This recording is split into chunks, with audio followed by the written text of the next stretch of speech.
नमस्कार. कधी प्रश्न पडलाय तुम्हाला, की नाचणीलाच प्रथम अन्न का म्हटलं जातं? का पूर्वीची आजी फक्त नाचणीच दे असं म्हणायचे पहिलं अन्न बाळाला? तर त्यामागे ना खूप मोठं कारण आहे आणि ते खूप लोकांना माहिती नाहीये. तर मी आज इथे ते सांगणार आहे. जेव्हा बाळ जन्माला येतं ना, तेव्हा त्याच्या अंगामध्ये ना 300 हाडं असतात आणि ती खूप नाजूक, लवचिक असतात. कारण आपल्याला बाळ डिलिव्हर करायचं असतं ना, त्यासाठी. आणि जसं-जसं बाळ मोठं होऊ लागतं आणि जेव्हा ते प्रौढ बॉडीमध्ये कन्व्हर्ट होतं, तेव्हा त्यांची ती हाडं असतात 206. कारण तेव्हा ना तुमच्या हाडांची बांधणी छान झालेली असते आणि ही छान बांधणी ना शेवटपर्यंत उत्तम राहण्यासाठी फक्त नाचणीच मदत करते. त्यामुळे प्रथम अन्न ना नाचणीच देतात बाळांना.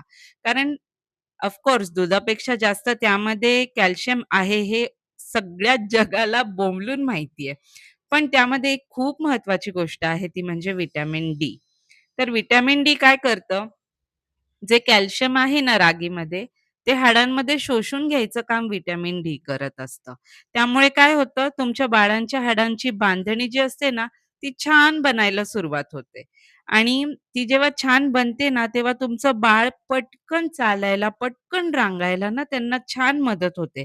तर कुठल्याही प्रमाणात तुम्ही रोज नाचणी द्यायचा प्रयत्न करा तुमच्या बाळाला. आता खूप आहेत गोष्टी बाजारामध्ये, जसं शक्य होईल तसं द्या, पण नाचणी ही तुमच्या बाळांच्या आहारामध्ये ॲडच करा.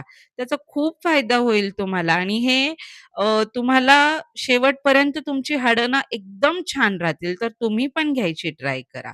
जसं हे माकड आमचं रोज चिकन खातं. चिकनशिवाय या माकडाचं पान हालत नाही. माजलंय हे चिकन खाऊन. आणि हे नाचणी ओटचं सेरेलॅक आपण क्लायंटसाठी बनवलंय, ते आपण देणार आहोत आता. बाय.